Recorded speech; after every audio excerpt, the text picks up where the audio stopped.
be screwed, feel my own adrenaline. Yeah, I do just what I do, and I hope you let me in, yeah.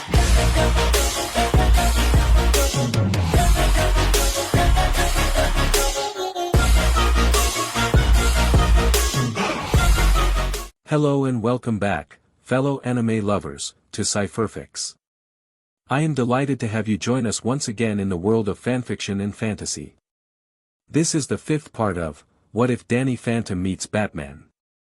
Special note, this fanfic is written and a masterpiece of Louise 4200 on FANFICTIONnet. Do check and support the author too. Now smash the like, share and subscribe button for more. Also press the bell icon so that you never miss such great parts. Thanks for the introduction. Now let's dive into the world. So much time has passed ever since Danny Phantom and the dynamic duo helped the cops to capture the Joker that, even with the clown prince of crime having escaped again, Gotham City would be better off with that Bolton guy still running Arkham. Or maybe the Wayne Foundation could hire me to unalive Batsy's rogues. If he had no objections to the idea, he'd do the killing himself, Wade. Point taken. He'd rather save the money for more betrangs. Commissioner Gordon was no longer so worried about Barbara being harmed by Danny's enemies. And besides, she's about to graduate anyway. Instead, he focused on a new case that suggested the clown's return. Baxter was under the effect of Joker's venom. Even a punk like him doesn't deserve this. Detective Bullock commented. Either way, it seems the Joker is targeting people connected to Danny Phantom. The commissioner deduced. I must warn Barbara. He exclaimed and saw Bullock staring at him. Of course, I'll also warn the Fentons. At Fenton Works, the news was received with mixed results. Dashes in a coma? Tucker happily asked. Hooray! Tucker. Sam scowled. I know all of us hate Dash, but a psychopath poisoned him. The Batman will cure him. Tucker dismissively replied. He already knows how to cure Joker venom, but I hope it takes longer this time. Tucker, even I don't hate Dash to this point. Danny said. Can we speak of something else? Okay. Tucker replied. Have you and Barbara already decided which school graduation ceremony we'll attend? I'd rather keep speaking of Dash. Sam thought. We'll attend hers, Tucker. Danny answered. I don't want to endure Paulina trying to take me away from Barbara. Danny, while I understand not wanting to be anywhere near Paulina, what'll happen if a ghost attacks while you're away? Sam asked. Amity Park has other defenders and you can call me if they turn out to be not enough. Danny explained. After all, I still want to become an astronaut. Meanwhile, in Gotham, 5 criminals dressed like deck cards were robbing a bank. Attention, everyone. Their leader said. My name's Ace and we're the Royal Flush Gang. Hand over all your money and other valuables and nobody gets hurt. Seeing their weapons, the citizens gave in. Very smart. Now don't try anything funny. Ace said. That's another card's job. After the criminals left, the cops collected statements. Based on those statements and the bank's security cameras, the Royal Flush Gang were 3 men Ace, King and Jack and 2 women Queen and 10. As if the Joker wasn't enough of a problem. Detective Bullock commented. Why don't we call Supergirl? She did such a great job back when Livewire teamed up with Ivy and Quinn. Later on, Barbara phoned Danny and told the Halfa about the lastest supervillains to debut in Gotham City. First the Joker and now a royal flush. Danny asked. When will cards from 2 to 9 show up to form the whole deck mob? Barbara giggled. Good one, Danny, but don't say that in Gotham. She warned her boyfriend. Some criminals might like the idea. Okay, Barbara. Danny replied. His first instinctual response was to dismiss Barbara's words as a joke, but, given the kinds of criminals usually found in Gotham, he decided it was a valid concern. So, do I still pick you up as scheduled or does Commish Dad have other plans? Actually, you'll come as expected, but he'll drive us instead of us going via Air Phantom. Barbara sadly replied. Since these will be my last moments as Daddy's little girl, he's milking them for all they're worth. It's okay. Danny commented. I can totally see my dad treating Antonio with the same distrust your dad treats me. No offense to your dad, but I think Antonio should be more afraid of your mom. Barbara said. You're probably right. Danny replied while chuckling. After the talk ended, Danny told his family about the change of plans. Don't worry, son. Jack reassured Danny. I'm sure that, in spite of the similarities, Jimmy doesn't have a Gordon stockade to put you in. Jack Fenton, you will not put Antonio in the Fenton stockades. Maddie told her husband with a stern tone. He's no longer a kid, Mads. Jack replied, believing it to be his wife's only objection to the idea. Do you want to see Mom putting Dad there again, little brother? Jazz asked Danny. Not this time, Jazz. Danny told his sister. Meanwhile, at the Royal Flush Gang's hideout, Ace was making plans. Ladies and gentlemen, who am I kidding? Henchwomen and henchmen, tonight we'll invade Barbara Gordon's graduation ceremony and finish her. Her daddy dearest will be so upset Gotham's finest will be in chaos, and, if her boyfriend Casper tries to interfere, well, that's why we borrowed those trinkets from the dorks in white, right? Right, Mr. A. 10 excitedly answered. At the night of the ball, Danny flew to Barbara's home. Good evening, Commissioner Gordon. Danny said. Is Barbara home? She's checking if her dress fits her, so we'll be lucky if she's done by the time the party's over. The commissioner joked. Dad! She shouted from her bedroom. I mean it. He replied and then talked to Danny. Feel free to enter and wait. Would you like for some refreshments? I'd like a soda, thanks. Danny said. Okay. James Gordon stated.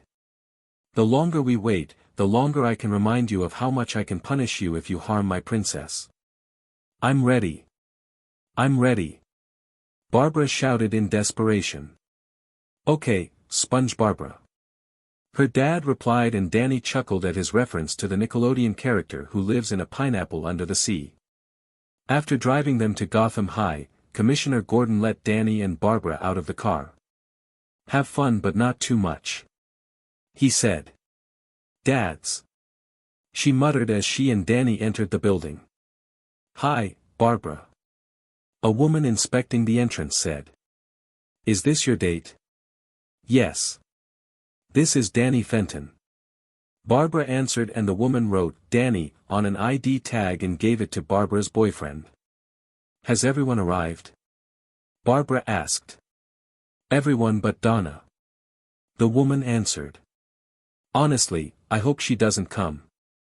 Her antics would ruin the party. Donna's the class clown, Danny.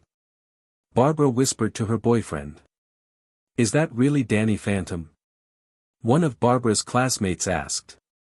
He seemed a little scrawnier when he was exposed. I had a growth spurt.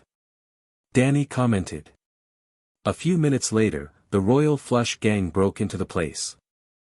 The graduates tried to run, but the fences meant to keep intruders out activated at the worst moment. Is that Danny Phantom?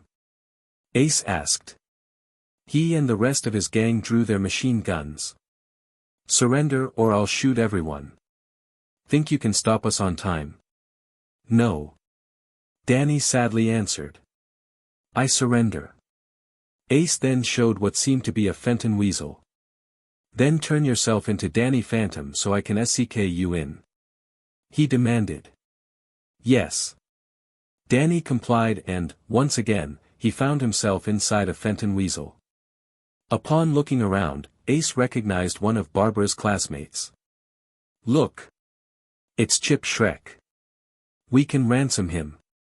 Those card suits weren't cheap, after all. I'm sure good old Max will chip in for Chip. Are you an ace or a joker? Danny asked out of annoyance. Not a joker. Queen answered. He's the Joker. Great. Ace sarcastically replied as he removed his mask, showing that he's indeed the clown prince of crime. I had this brilliant way to reveal myself and you ruined it. Well, let the punishment fit the crime. The Joker said as he removed Queen's mask. Donna. Barbara was shocked.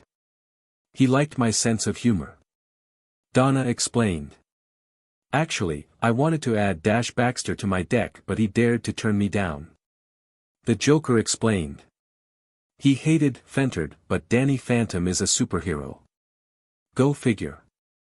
Dash would be my 10 and Harley would be my queen but I needed to improvise. My father is outside and must have called the cops and Batman to stop you. Barbara threatened. Yeah, he probably would have had I not brought any of my Joker venom. The Joker replied and laughed. And that reminds me of why I came here. Let's kill her so the commish will be so mad bats will either stop him, destroying their friendship, or will help him and turn Gotham into a whole war zone. No. Danny screamed in horror. Chief, are you sure it's a good idea to provoke the cops like that? King asked. Yeah. Jack agreed. I know you're insane but... Punch. Judy. The Joker said with a frown hole removing King's and Jack's masks. First. You never talk to me like that. Second. You don't talk. Third. The Joker's speech was interrupted by the lights being turned off. Sounds like sock. Pow. And OOF. Were heard through the room. Unfortunately, a bang and a scream were heard as well. Once the lights were turned on again, every non-criminal and that included Danny, who managed to escape the Fenton Weasel through a crack that came as a result of the unseen fight were horrified at seeing a bleeding Barbara Gordon. Ha ha ha ha ha ha. The Joker laughed while Batman and Robin told the students to call an ambulance. Commissioner Gordon will be pushed over the edge after all. Danny Phantom was the last thing the Clown Prince of Crime saw before being knocked down. Later, that night, the antitoxin restored Commissioner Gordon's sanity and he found himself back at his home with Batman, Robin and Danny. What happened? He asked. The Royal Flush Gang crashed the party. Batman answered. The Caped Crusaders' hesitation clued the Commissioner to some kind of bad news. They? James Gordon asked in confusion. But the Joker. Ace was Joker's new alter ego, Commissioner. Danny replied.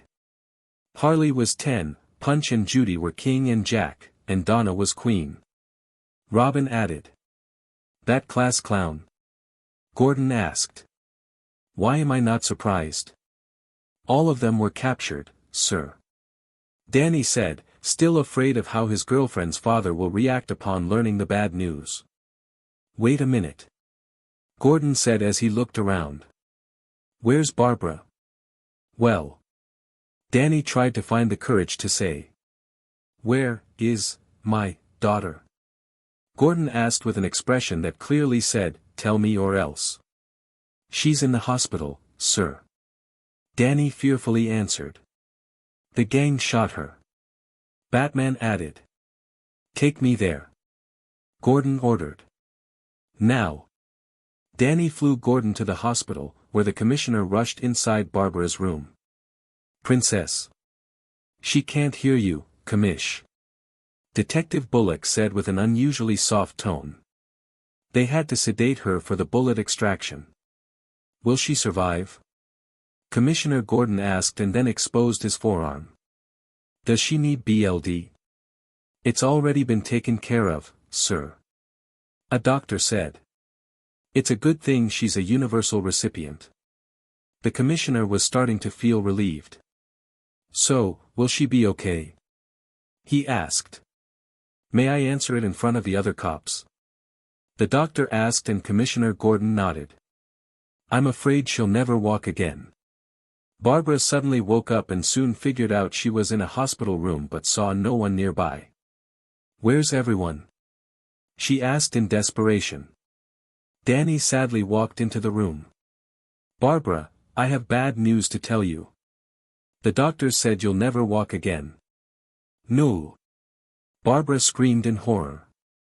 What happens now? I'm a superhero without a secret identity. Danny stated. I cannot date a weak civilian without jeopardizing her life. Barbara couldn't believe what she was hearing. Not to mention that I prefer strong girls and you're no longer strong, but don't worry. Danny said as other girls showed up and Barbara quickly recognized them as Kim Possible, Supergirl and Starfire. I have other strong girls. Sure, Kim Possible doesn't have superpowers, but you'd be amazed with what she can do in spite of that. The shock was so great she woke up for real this time. A dream? Re-Elio Original, Louise. I couldn't help it, Wade. Why didn't you vote for Sabrina? Because the voting time had already ended by the time I learned of TMDDF. Okay, go on with this. I'm not getting any younger. I'm not getting older either, but that doesn't matter. Where am I? Barbara asked. Hearing this, a nurse called the doctor, Danny and Commissioner Gordon. Princess. The commissioner exclaimed. Dad, I had a terrible nightmare. Barbara told her father. I couldn't walk anymore and Danny dumped me for Kim Possible, Supergirl and Starfire. Barbara, I'd never abandon you like that. Danny reassured her. About the other part of the nightmare, however. The commissioner tried to say, but she figured it out on her own. So, no more being a cop for me? Barbara sadly asked. Unless you try to pull a Joe Swanson, which I hope you don't. Commissioner Gordon. Who's Joe Swanson? Danny asked. Are you still here? James Gordon asked Danny with a frown. Dad. Barbara scolded her father. About your question, Danny, Joe Swanson is a police officer from Quahog, Rhode Island. He lost his ability to walk back when he and other officers stopped a burglar but remains active. I thought cops under these circumstances were given full retirement. Danny commented. Quahog has a crazy mayor who covers coffins with cement out of fear the town would be attacked with zombies. Commissioner Gordon explained. Not to mention that some things said about him sound too absurd to be real, even taking into account the supernatural myths that were proven to be real. Yeah. Barbara agreed. I mean, his legs were eaten while he was lost at sea and later replaced with legs that also don't work. Him regaining his ability to walk only to lose it again at the hands of friends he ditched because they weren't as extreme as he is and he forgives them. True, I can't believe those stories and I know ghosts exist. Danny replied. And don't worry, Dad. Barbara reassured her father. I'd rather wait until medical science develops a way for me to walk again. If at least I didn't try to take advantage of that darkness to stop the gang. And that settles the matter of having it established that Barbara was crippled in battle. Louise 4200 is lazy. Go unalive yourself, Wade. Tried it. Didn't work. Have you ever had news from your cousin Slade lately? Not ever since Lex Luthor tried to recruit him to the Legion of Doom. I'm gonna see him now. First thing in the morning, I'm going to check with Bruce Wayne if the implants Wayne Enterprises is developing are ready for testing, Barb. Commissioner Gordon said. Thank you, Dad. Barbara replied with a smile. The commissioner then turned his attention to Danny. Young man, it's late and you should be back home. Taking his cue, Danny readied himself to leave. Goodbye, Barbara. Goodbye, Commissioner. At home, Danny was quickly hounded by his family. Danny, we've just watched the news. Maddie Fenton exclaimed. Is Barbara okay? She'll survive, but the doctors are afraid she'll never walk again, Mom. Danny sadly explained.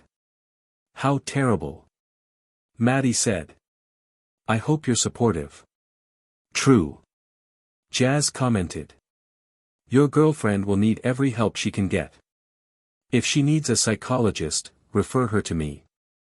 If you don't mind, Jazz, it's been a long night and I need to sleep. Danny said and went to his room. The next day, Danny and Jazz were telling the rest of Team Phantom about what happened. So Dash was a victim of the Joker's venom for refusing to join the clown? Tucker asked. Now I regret saying he had it coming. But what about Batgirl? Sam asked. Can't Batman do anything about her legs? Wait a minute, does Phantom's sister know about Bab's secret? Barbara allowed Danny to tell her, Wade. I won't say anything about Batman, but her father mentioned some implants developed by Wayne Enterprises. Danny explained. Yeah, I've read about them. Tucker excitedly replied.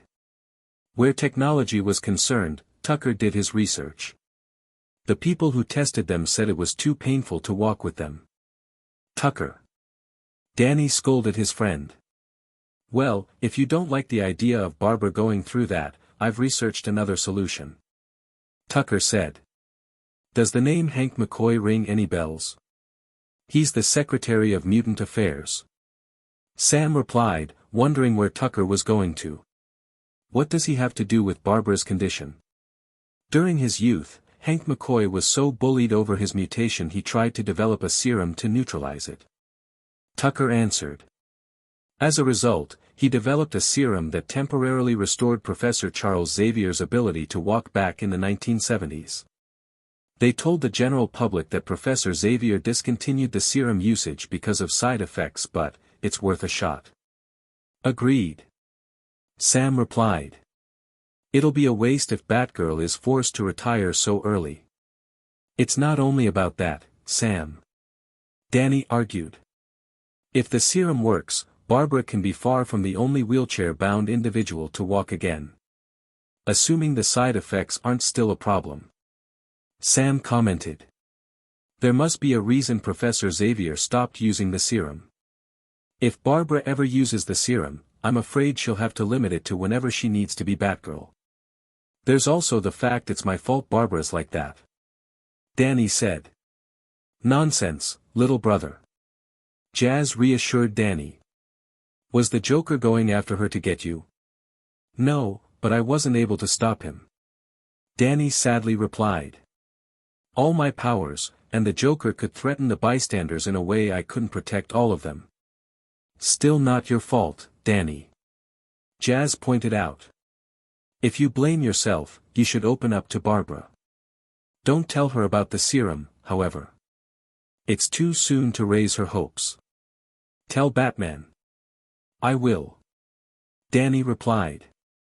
It's funny, but I can't help but think I know the name Xavier from somewhere. Professor Charles Xavier heads Xavier's Institute for Gifted Youngsters, Danny. Sam pointed out. I'd love to be a mutant and be there to learn how to deal with the uniqueness that comes with being one. Danny, isn't that the place you suggested Katie Kaboom to go so she'd learn to control her powers? Tucker asked. Yeah. Danny answered while being reminded of how much he feared Katie. You dated a mutant? Sam asked. Yes, Sam. Danny answered, remembering on time not to say, too, since Kitty, unlike Barbara, didn't give Danny permission to reveal. Unbeknownst to anyone in Team Phantom, Bruce Wayne was already going to New York to meet Hank McCoy. Since the meeting wasn't about a mutant affair, they met in Professor Xavier's office at the Institute instead of McCoy's at the Mutant Affairs office. Thanks for agreeing to meet me, Dr. McCoy. Bruce said.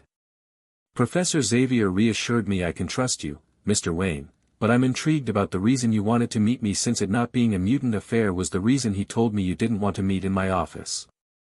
Hank McCoy replied.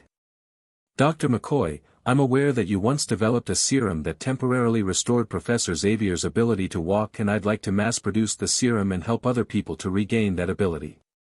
Bruce Wayne explained. Mr. Wayne, I don't know what the professor said, but the side effects concern me. Hank McCoy stated. Professor Xavier warned me that he suffered an intellect decrease, Dr. McCoy. Bruce explained. My theory is that it happened because his intellect depends on his mental powers and they were suppressed by the serum. Other than that, should I ever be concerned about what the serum might do to people with no powers to suppress? To be honest, Mr. Wayne, since regaining the ability to walk was just a side effect that I deemed not good enough to make up for the loss of intellect, I never stopped to think about that. Hank McCoy answered. Based on my studies, I'd say it might help fix a non-powered human's broken spine, but I'd need to examine each volunteer to know which ones my serum could help and those would need a new dose injected into them every 12 hours. Meanwhile, Danny flew to Gotham City to visit Barbara. Your sister is right, Danny. Barbara reassured her boyfriend. What happened to me wasn't your fault. That's debatable. Commissioner Gordon grumbled. He doesn't have ghost powers, but somehow I'm no less afraid of him than I'm afraid of Fanty's dad. Danny thought. So, how are you doing? Sorry, standard question. Well, Dad consulted Mr. Wayne about getting some implants, but we were told the research and development of those was halted by the inability to find volunteers who weren't afraid Magneto would control them through the implants. Barbara explained.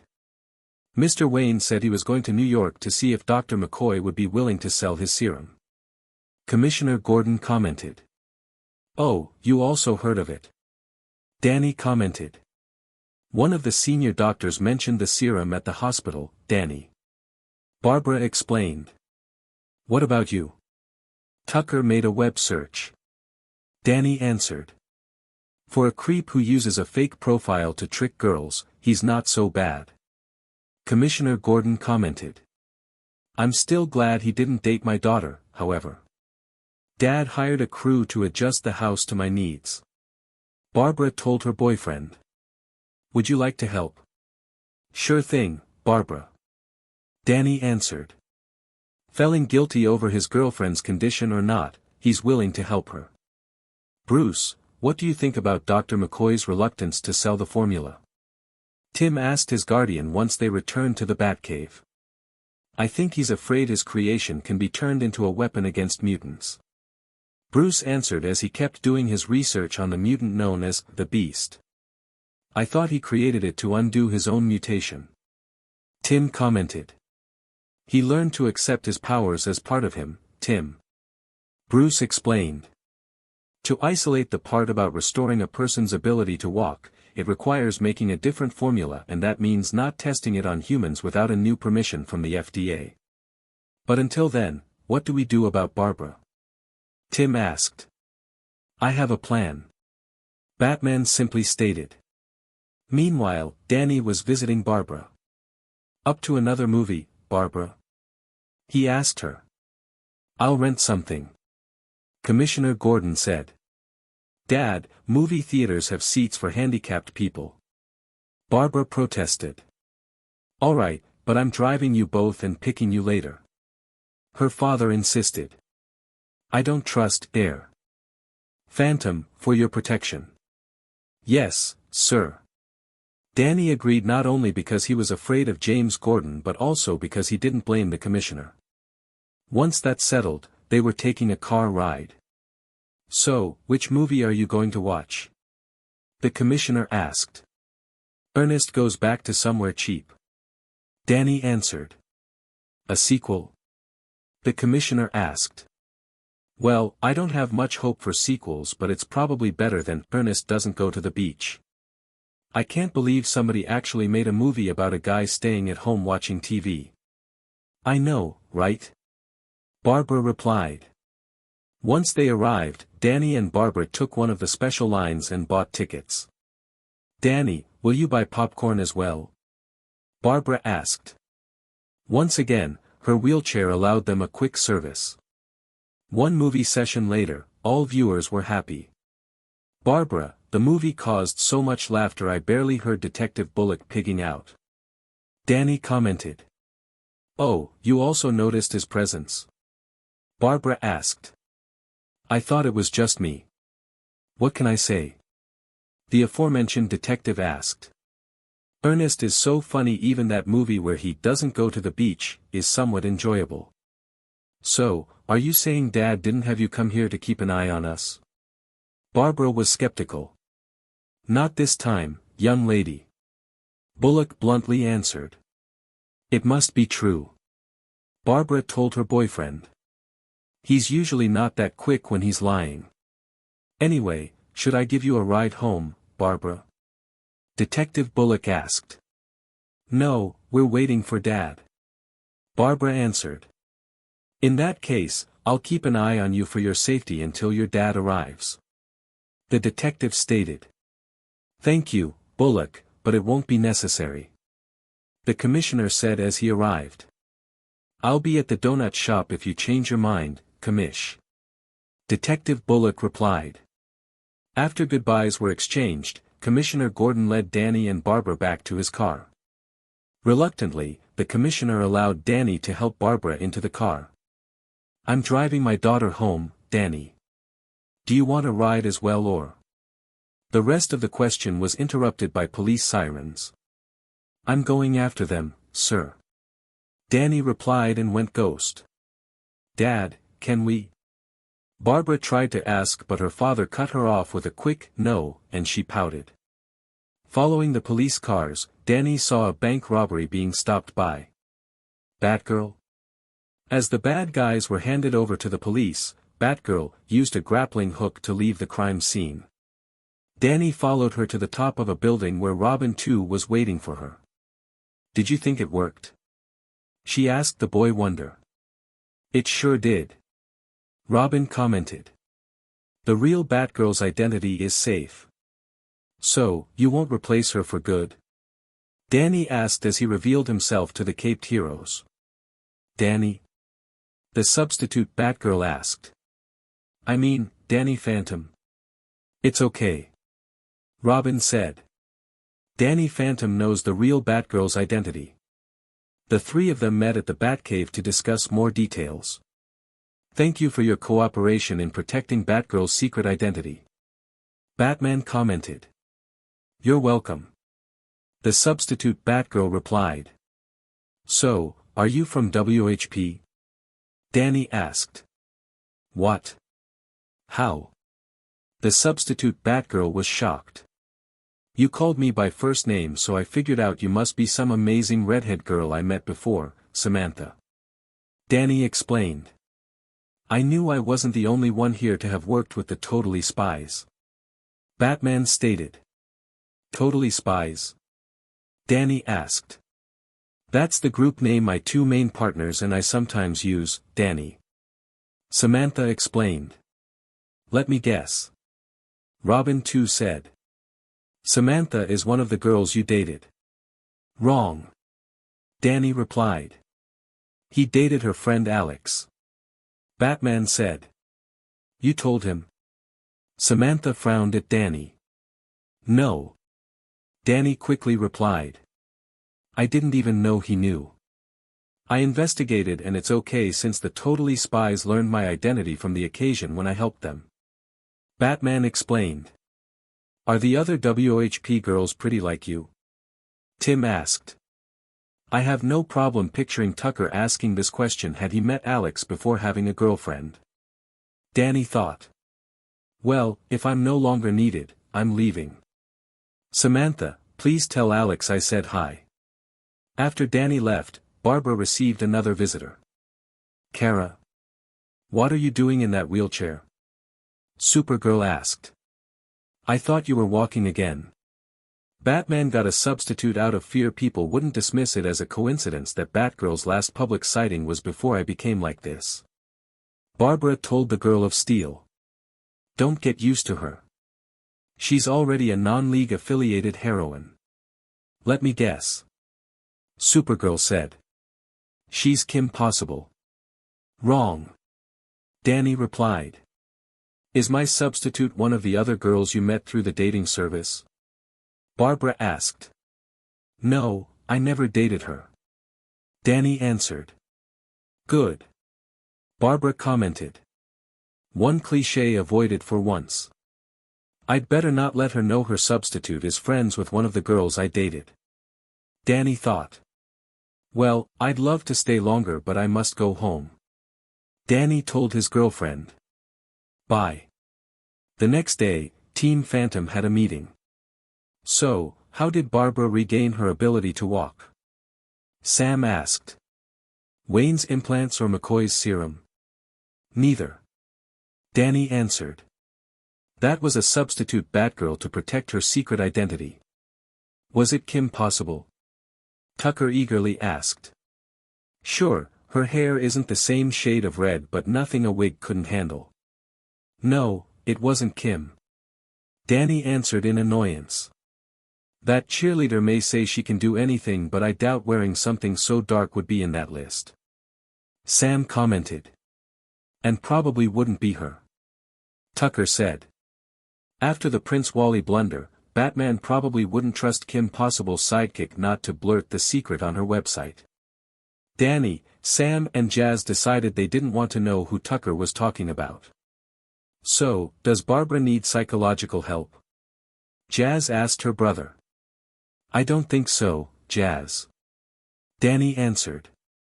His ghost sense then manifested itself. Ghost sense. Any chances it's one of those ghost girls you met from the dating service? Tucker hopefully asked. Any chances pigs fly? Skulker asked as he revealed himself. What do you want now, Skulker? Danny asked with a frown while going ghost. Your pelt as usual, whelp. Skulker answered. Wouldn't you rather get a real girlfriend? Danny teasingly asked. I already have a girlfriend, whelp. Skulker protested. I still don't believe it. Danny replied. I don't care. Skulker stated while shooting some missiles. While trying to see how much damage Danny received, Jazz sucked the hunter into a Fenton thermos. Thank you, Jazz. Danny said. I'm glad your aim has improved. Sam commented. It couldn't be worse than before. Tucker added, earning a glare from the aspiring psychiatrist. It's true and you know that. Meanwhile, Bruce Wayne was in his private office at Wayne Enterprises watching the news. This is Summer Gleason speaking in front of William King Barlow's mansion, where he was found dead this morning. Summer announced. No big loss. Bruce thought, remembering the criminal Barlow was when he was alive. Well, we've got shocking news about that. Summer announced. He left his fortune to his former rival, the Joker. Now Bruce Wayne was worried. There must be a catch. The Caped Crusader thought. At Arkham Asylum, Jack Napier, aka the Joker, was being informed of Barlow's death and will. Ha ha ha ha ha ha ha. The Clown Prince of Crime laughed. Barlow? Leaving a fortune to me? There must be a catch. He then started frowning. What's the catch? You won't be allowed to claim your inheritance until you're declared sane, Mr. Napier. A probate court employee in charge of informing the Joker of Barlow's death stated. I knew there'd be a catch. The Joker muttered. So, what happens if I never become sane? If you die without being declared sane, Mr. Barlow has set an alternative beneficiary, Mr. Napier. The employee said and showed a copy of the will. The Joker started laughing again. Now everything makes sense. He commented. Barlow wanted his right-hand man to kill me for his millions. I might hate the guy but he's a genius. He then grew desperate and turned his attention to the doctor. You must declare me sane before he kills me. It's the only way to save me. One day later, Danny Phantom was sucking Skulker into a Fenton thermos when the communicator Batman gave him beeped. Batman? What happened? Danny Phantom, you're needed at the Batcave. It's an emergency. Batman said. I'm on my way, Batman. Danny replied. Before leaving, he called his parents to inform them. Meanwhile, Tucker and Sam were at the latter's mansion waiting for Danny to arrive for a video game session. What's taking him so long? Sam asked with a frown. Sam, you know his enemies won't hunt themselves unless it's Walker trying to get them back into his prison. Tucker commented. Sam's cell phone then rang. Mr. Fenton. Sam, Danny can't go playing video games with you and Tucker because Batman called him for an emergency meeting at the Batcave. Jack Fenton explained. Is Tucker there with you or must I call him as well? He's here with me, Mr. Fenton. Sam replied. I'll inform him. Bye. What happened? Tucker asked out of worry. Danny's not coming because Batman called him to Gotham for an emergency, Tucker. Sam answered. Do you know what that means? Yes. Tucker was excited. Danny may get Batman's autograph this time. No, Tucker. Sam replied. I mean about the fact Danny didn't even tell any of us directly. That means Danny no longer needs us. Sam, you're exaggerating. Tucker argued. While the techno-geek argued with his goth friend, Danny phased his way inside the Batcave. Besides Batman, the second Robin, and Alfred, were also there the original Robin, and Supergirl. I'm here, guys. Danny said. What's the emergency? The Joker is trying to have himself declared sane. Batman stated. Danny was confused. Batman, I understand you not wanting it to happen, but where do I enter? It's not about preventing the Joker from being declared sane, Phantom, but about making sure he lives long enough to see the result of the hearing. The original Robin explained. Robin, I know there's a gangster who... Danny tried to say, but the original Boy Wonder interrupted him. It's Nightwing now. With or without a K? Danny asked. It doesn't matter. Batman furiously stated. And the gangster who stands to inherit Barlow's millions if the Joker dies insane is far from being the only person wanting his death. What do you mean? Danny asked. During his criminal career, the Joker has associated with several criminals whose only reason not to fear he testify against them is the fact insane people's statements are inadmissible as evidence. Batman explained. And Supergirl is here because Batman is worried about Lex Luthor being among those villains and Superman wasn't available. The second Robin, who will be just called Robin from now on since the previous Boy Wonder finally started calling himself Nightwing, explained. Lex Luthor? Danny asked in surprise. While he knew some leaguers suspected Luthor of being what Danny considered a plasmius without ghost powers, he still wasn't certain about the Metropolis billionaire. What does he have to do with the Joker? Have you heard of the time the Joker went to Metropolis and tried to kill Superman? Batman asked Danny. It was the first time the both of you worked together, right? Danny asked in return. Yes. Batman bluntly answered. Luthor hired the Joker to kill Superman, but it hasn't been proven. The Joker being declared sane enough to testify might change things. The more I'd like a chance to finally put Luthor behind bars. Are you sure that's worth saving the Joker's life? Supergirl asked. It's not our right to decide criminals' punishments, Supergirl. Batman argued. That's for the courts. And besides, since the Joker is claiming to have faked his insanity all this time, it means he'll stay in jail for a long time unless he's actually sentenced to death. Time spent in mental institutions doesn't count as time served. That brings some comfort. Danny muttered. Danny, I understand if you don't feel comfortable defending the Joker, but at least don't become someone I must defend him against. Batman warned him. I think I'll go see my girlfriend. Danny said. Bye. After phasing out of the Batcave, Danny flew towards Barbara's home. As nobody responded, he figured out the commissioner was at work and, since he didn't have anyone to take care of Barbara while he's away, took her with him. Danny then flew towards the police station. Danny, what are you doing here? Commissioner Gordon asked.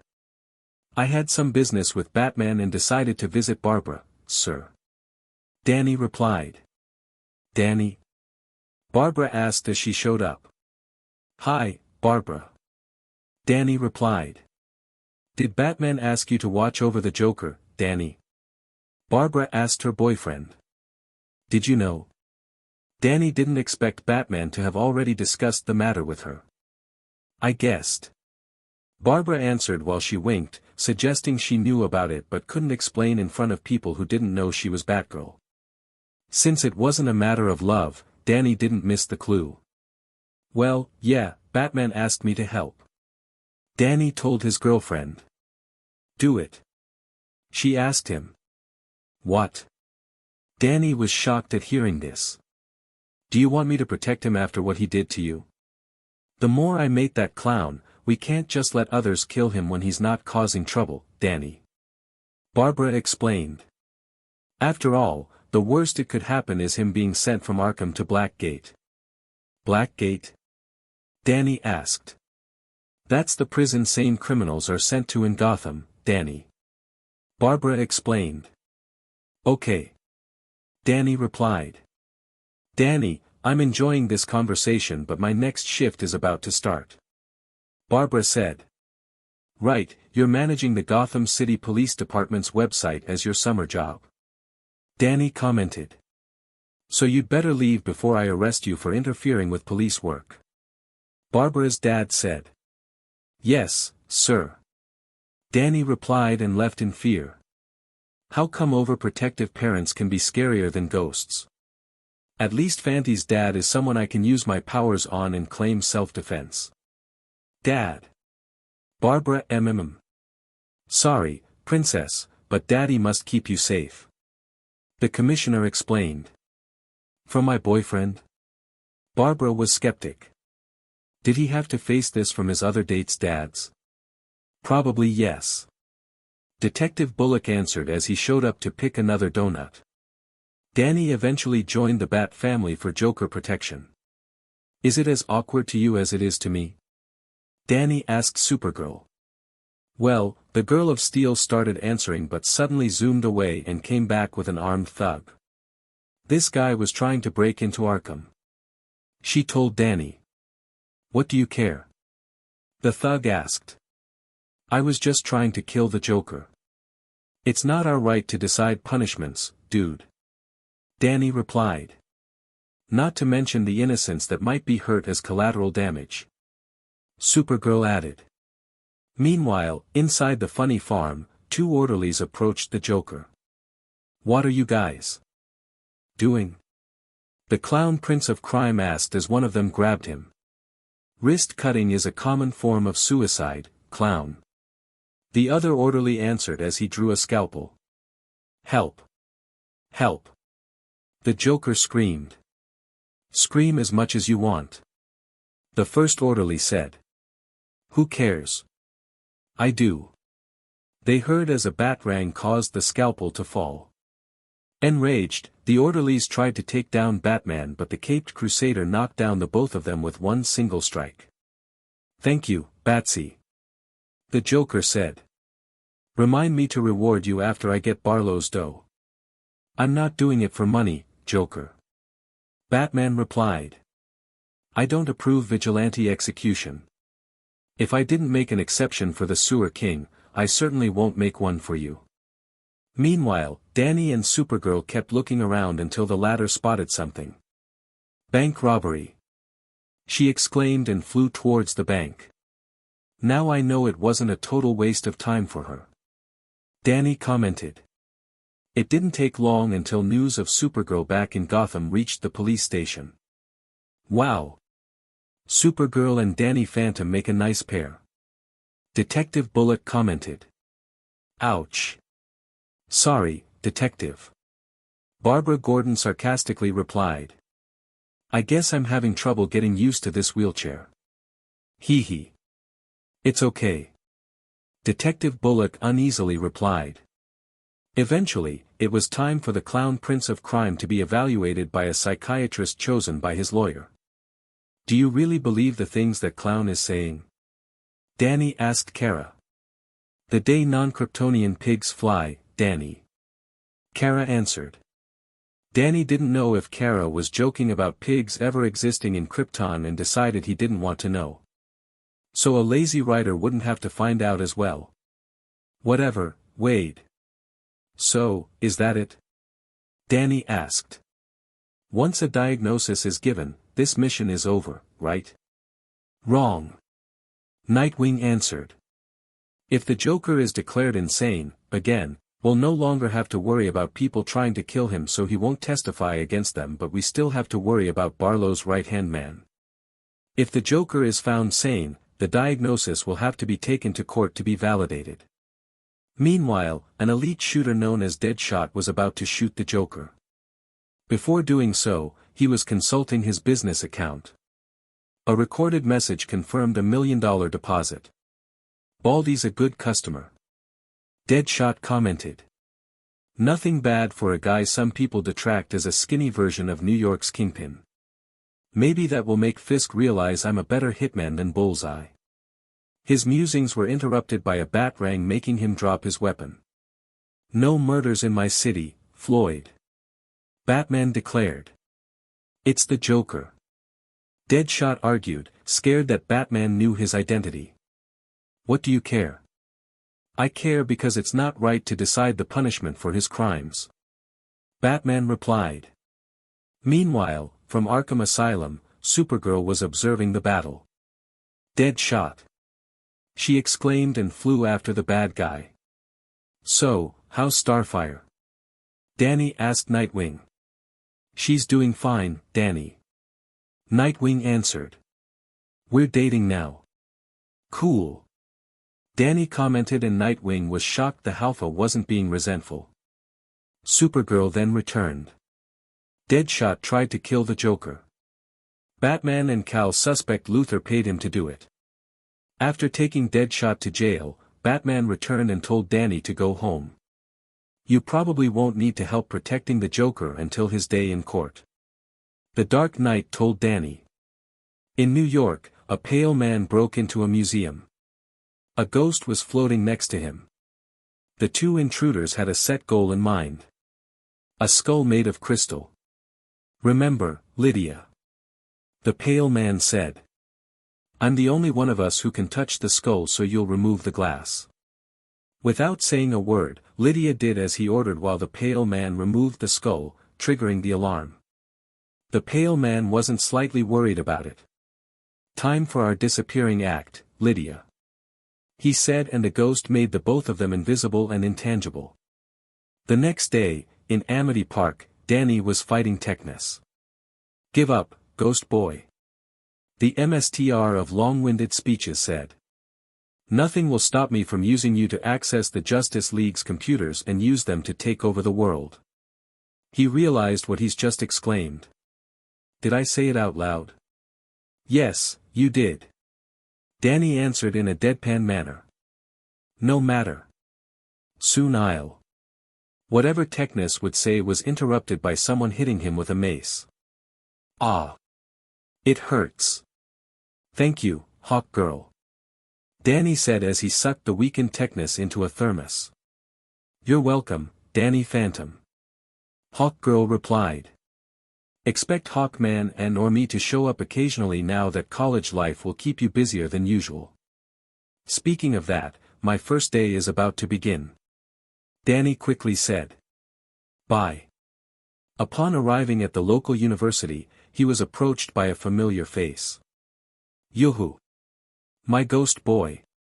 "Paulina, I am not your ghost boy," Danny replied with a frown. "Anyway, would you please tell the dean to reconsider and allow Dash and Dale to enter?" Paulina asked. "He rejected their applications because of their criminal records, but, if you, their victim, tells him to let them in." "No way, Paulina," Danny firmly said. "They can go to backups more for all I care, and, doesn't Dash have a rich uncle who can buy his way into another university?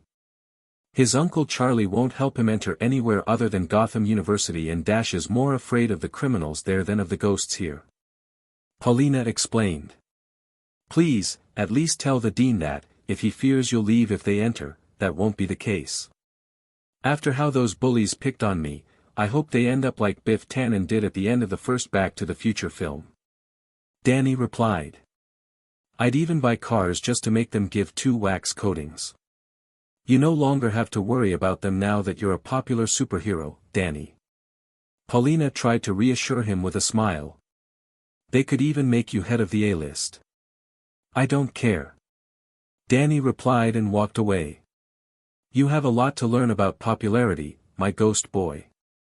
Paulina sighed, hoping Danny would change. During the entrance ceremony, several other students were wondering what Danny Phantom was doing there instead of going to a better university. Didn't they watch the interview where I explained I'm staying here to protect Amity Park? He thought. Being a celebrity, Danny escaped the pranks aimed at freshmen. Unbeknownst to him, Hawk Girl was visiting his parents. Hawk Girl, what do we owe this visit to? Jack eagerly asked. Do you want us to improve your mace? Actually, I'm here to warn your son about one of his enemies. She answered. Frederick Isaac Schauenhauer. Who? Jack asked in confusion. You might know him as Freakshow. Hawk Girl explained, and Danny's parents recognized the name. That horrible circus ringleader who mind-controlled ghosts into stealing for him? Maddie asked with a frown. Precisely, Mrs. Fenton. Hawk Girl answered. Last night, he and Lydia, the only ghost who willingly follows his commands, stole an ancient crystal skull from a museum in New York. A similar item was stolen from a museum in Central City 2 days before, but we had no clue to who was behind it until now. The League, Batman, but the Fentons don't need to know that detail, investigated and found out there's a third skull and it belongs, or belonged, to Vlad Masters. Plasmius.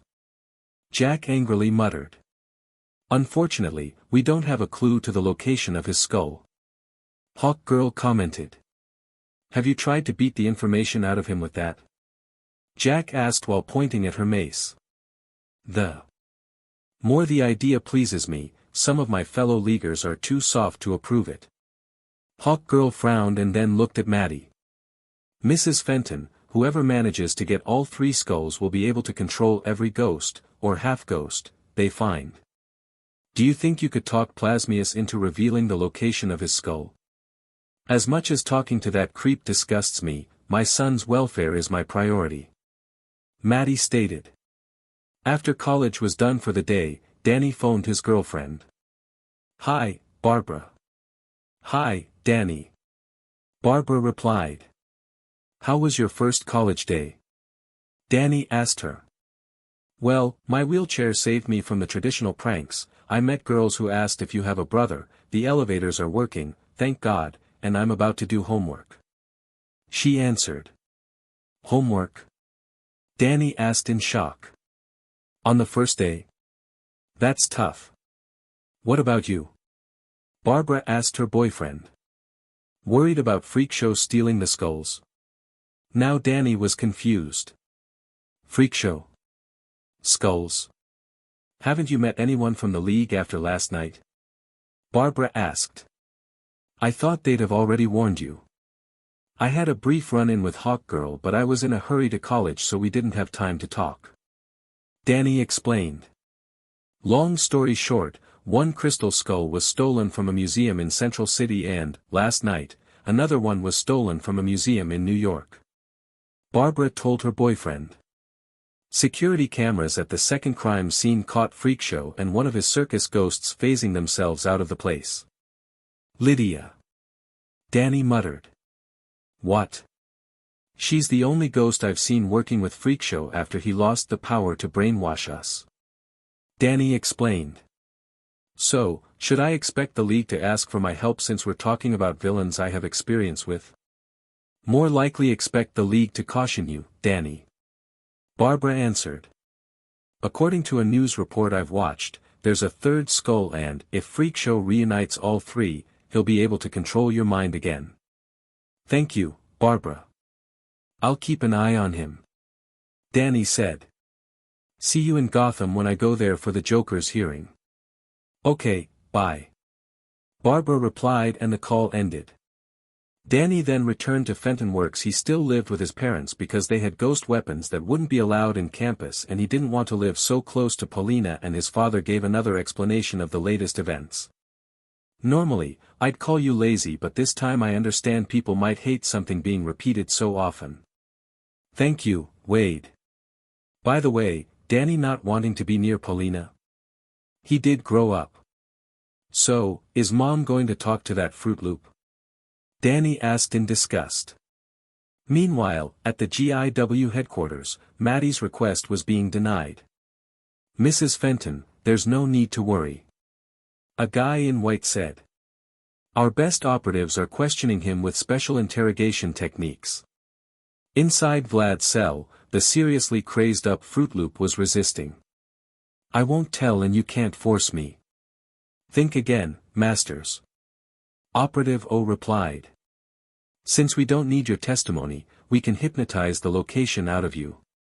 But we'd rather not do it since the procedure isn't painful and it takes long to find a trained hypnotist. Operative K added. You'd better cooperate since we're the government. We can get away with hitting criminals like you. Picturing Daniel as somebody's SLV makes up for that. Vlad commented. But I might reconsider if my beloved Maddie gives me a kiss in the mouth. You disgust me. Operative O stated and punched Vlad's face. No fair. Operative K protested. I also want to go at him. Be my guest, Operative K. Operative O replied. While the guys in white were persuading a seriously crazed up Fruit Loop into spilling the beans, Freak Show and Lydia arrived at the Fruit Loop's Wisconsin manor. Wait, Freak Show told Lydia. Is that Winston Deaver? What's he doing here? Is he looking for anti-ghost technology? As you lawyer may attest, Mr. Deaver, this mansion has all the basic comforts a rich man needs. A guy wearing a white suit commented. Yeah, but I'm still concerned about it once being a supervillain's lair, Agent Alpha. Winston commented with a smile. What do you think, Mr. Parr? Some other villain might come here looking for something Vlad Masters left behind, Mr. Deaver. Bob Parr stated. Sure, the government searched the whole place but one never knows. Mr. Deaver, everybody knows you like to buy places that used to belong to supervillains. Agent Alpha said. If not for Rick Dr's reassurances you don't mean any harm, I'd be reluctant to sell this mansion to you. That and the fact few people buy places resided by supervillains. Winston pointed out. Nobody tried to outbid me when I bought places like Syndrome's mansion. And that wasn't haunted, Agent Alpha. Bob Parr added. And you think this place is? Agent Alpha scoffed. Mr. Deaver, if you see a ghost in here, you may buy this place for just $1 million. Freak Show and Lydia then revealed themselves. Go away. Freak Show demanded. Deal. Winston said before he and Bob ran away. You ruined a good deal, Freak. Agent Alpha said as he drew a weapon at Lydia. Her bats quickly took it from him. Agent Alpha then called for reinforcements. Meanwhile, Freak Show was searching the mansion for the third skull. With Lydia keeping them out of the way, nothing will stop me from finding the skull. I disagree. Freak Show heard somebody saying. Mr. Incredible. The villain asked in horror. Time to put a villain exit. Stage left. Not so fast. Another superhero said as he zipped in. Flash. Freak Show was terrified. So, what's gonna be? The fastest man on Earth assuming Superman had nothing to say about it asked. Easy or hard? Easy. Freak Show replied as he raised his hands in surrender. And don't expect Lydia to rescue you this time, Freak Show. Danny said as he phased himself in. I've already sucked her into a Fenton thermos and handed it to Agent Alpha. Phantom, if you're looking for the skull, the League's already found it in Colorado. Flash said. You're welcome. Thank you, Flash. Danny replied. And nice to meet you, Mr. Incredible. The same thing to you, Danny Phantom. Mr. Incredible replied while remembering Danny didn't know Invisigirl was among the girls he dated through the dating service. Afterwards, Danny told his family and friends about it. The friends were contacted via teleconference. You met Flash and Mr. Incredible? Tucker asked with excitement. Did you get their autographs? No, Tucker.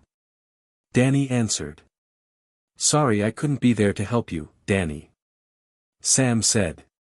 Danny, I get that the League would be involved since the first skull was stolen from the Flash's turf, but what brought Mr. Incredible into this? Jazz asked. Isn't that obvious? Tucker asked with a smug smile. Winston Deaver was there. Where a screenslaver goes, a super will be there to keep an eye at him. Well, either that or the government values him. Danny replied.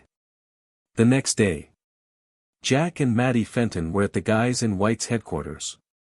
Maddie was allowed inside Vlad's cell, where he was chained. Maddie. The Fruit Loop was pleased. I see the Guys in White told you about my proposition. The skull's already been found, you creep. Maddie said, frowned, and slapped Vlad. Other creeps might take offense at having this individual compared to him, Mads.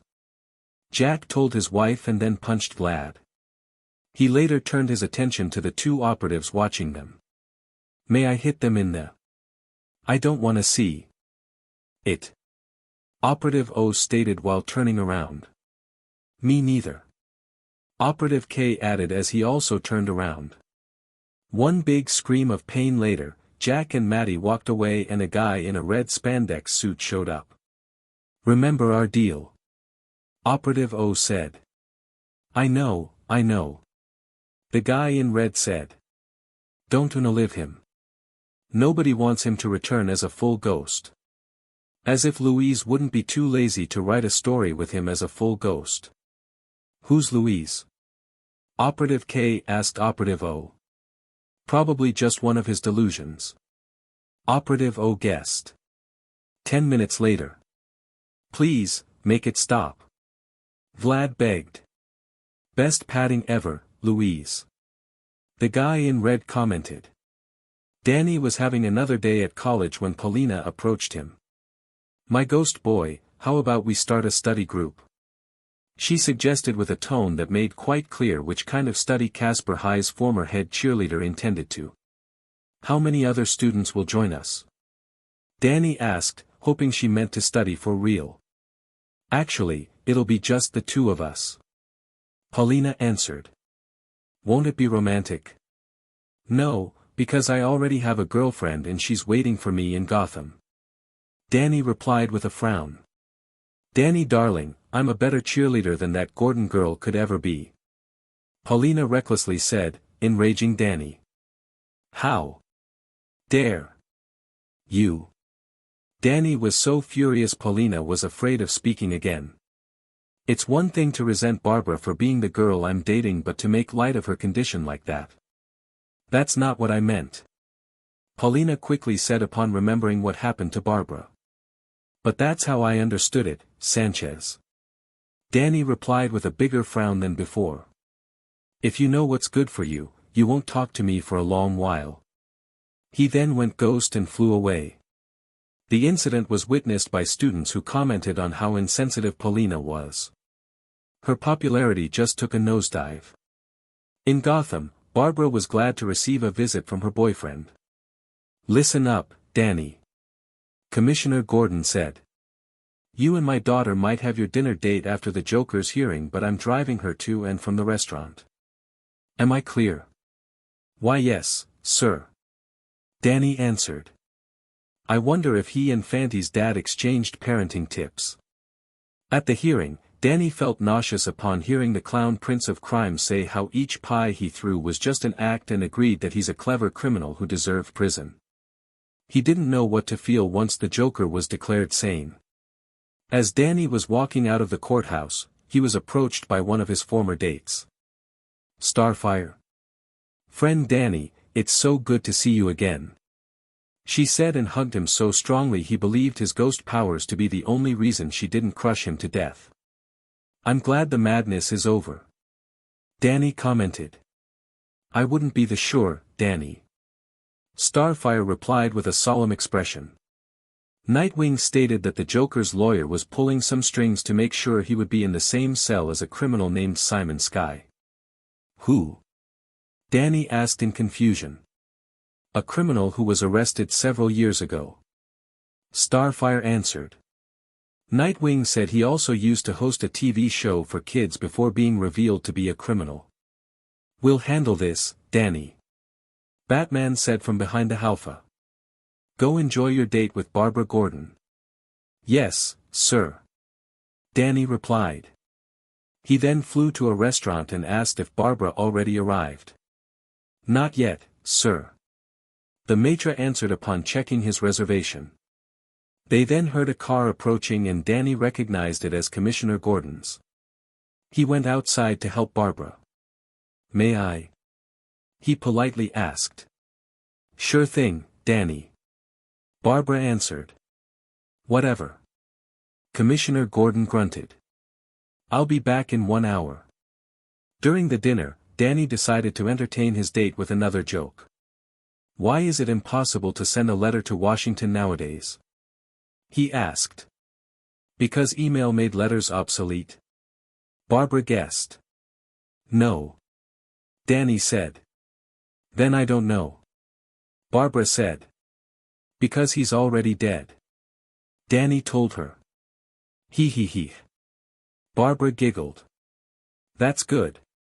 For the record, that joke's so old I got it from a joke book that predates the internet making letters obsolete, Barbara. Danny explained. Barbara laughed until she noticed her boyfriend's expression. Wait, wasn't that another joke? She asked. Nope.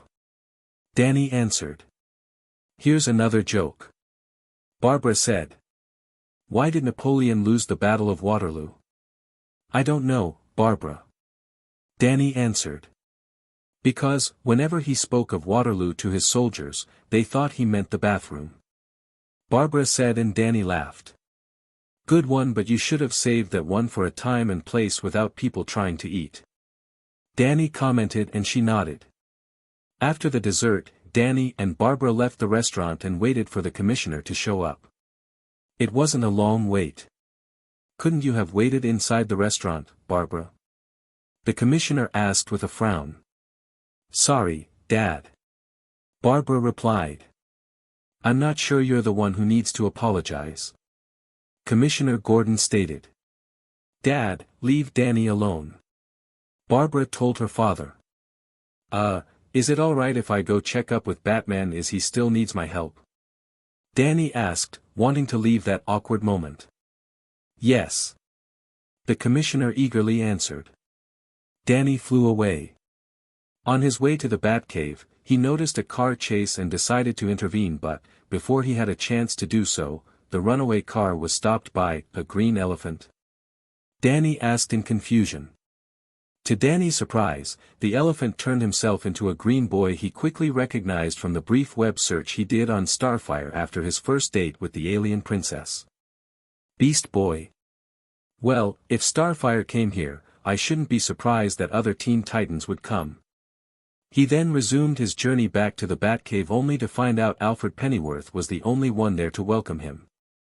MSTR Daniel, MSTR Bruce told me to expect you here.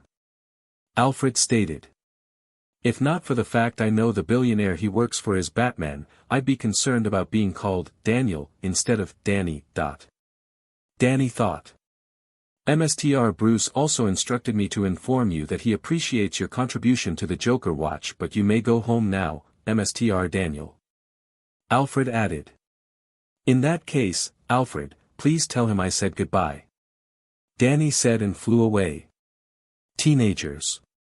Alfred thought. After returning home, Danny told his parents about his day in Gotham and about the incident at college. Paulina said what?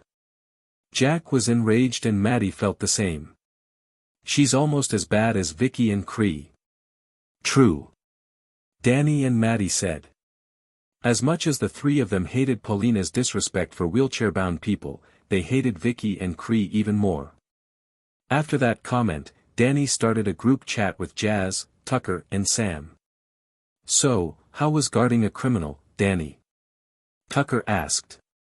Actually, I mostly just watched the hearing. Danny said. Then I had dinner with Barbara. Spare me the details, Danny. Sam demanded. You'll feel different once you find yourself a boyfriend, Sam. Tucker commented. Speaking of boyfriends, how are things with your golden boy, Jazz? Danny teasingly asked his sister. Antonio and I went fishing this afternoon, little brother. Jazz answered, not wanting to suggest her brother got under her skin with his question. Golden boy? Tucker asked Sam. Are we missing something? Probably not. Sam shrugged. How's your popularity in your college, Danny? Tucker asked. Has Paulina tried anything after the last time we talked? Don't talk about her in my presence ever again, Tucker. Danny said with much anger. Wow, I never thought I'd see anyone hating her more than I ever did. Sam commented. What did she do? Danny then told them how Paulina said she's a better cheerleader than Barbara could ever be. And I thinking she couldn't be any shallower. Sam commented. I know, right? Tucker added and then had an idea to change subjects. So, what did you and Barbara eat? Something very meaty, I hope. The change of subject was so welcome Sam didn't mind listening to Danny's date. Danny, would you please call Mom and Dad? Jazz asked. I miss them as well. On the next morning, Danny and his parents were having breakfast when they watched terrible news. Recently declared sane criminal Jack Napier, aka the Joker, has escaped from Blackgate Prison. Lance Thunder said. What? The three Fentons asked. According to witnesses, the Joker had recognized his cellmate Simon Skye as a former TV show host known as the Pie Man and claimed to have been Skye's fan ever since he was a little clown. Upon getting an autograph from Skye, the Joker hit him with his Joker venom and later blew up a wall to escape his cell. The ensuing riot allowed the clown Prince of Crime to escape along with several other inmates. So far he's the only one who hasn't been recaptured yet. Danny, you have college and there are other heroes in Gotham to stop the Joker. Maddie said out of fear Danny would risk himself. Okay, Mom. Danny sadly sighed. Son, why are you so sad? Jack asked. Twice I underestimated the Joker and twice he bested me. Danny said. He scares me and I fight ghosts. Each superhero has their strongest points, son. Jack said. Just go to college, ignore that Paulina girl, and do your best. Thanks, Dad. Danny replied. As Danny flew towards campus, he noticed an out-of-control car and decided to stop it. Thank you, Danny Phantom. The people at the car said. You're welcome. Danny replied and resumed his flight. Upon arrived, he saw some jocks in the corridor. Oh. Danny thought. I should, wait a minute. I'm popular now. They won't bully me like Dash's gang used to. Excuse me. The jocks made way for him to walk. Thank you. Danny said. They probably wouldn't be this friendly or even civil if not for my fame. Perhaps some of them would like to be real friends with me but, after Casper High, I'm afraid. During lunch break, Danny sat with his college buddies. Actually, his dorm mate and said dorm mate's friends. Between studies and occasional league missions, Danny didn't have much, if any time, to make friends of his own. And it wasn't easy to befriend them since they were initially intimidated by his popularity and he couldn't blame them. The university's TV announced the Joker's recapture. Phew. Danny commented. I'm glad the Teen Titans stopped him but I'm surprised Batman didn't show up. Batman is seldom seen during the day, Danny. Danny's roommate said. Probably a secret identity issue like those you probably used to have. True that, Randy. Danny replied. Study session this afternoon? Another student asked. 1 hour after classes are over, please. Danny replied. I have homework to do. Of course. They said, still surprised he won't have them do it for him like the A-listers from his former high school used to do with their nerds. So alright folks, that's all for today. Stay tuned for part 6. Do subscribe, like and share for more such videos. Also check out the story and author Louise 4200 on fanfiction.net. Press the bell icon to be notified first on release. See you in the next video. Till then, goodbye.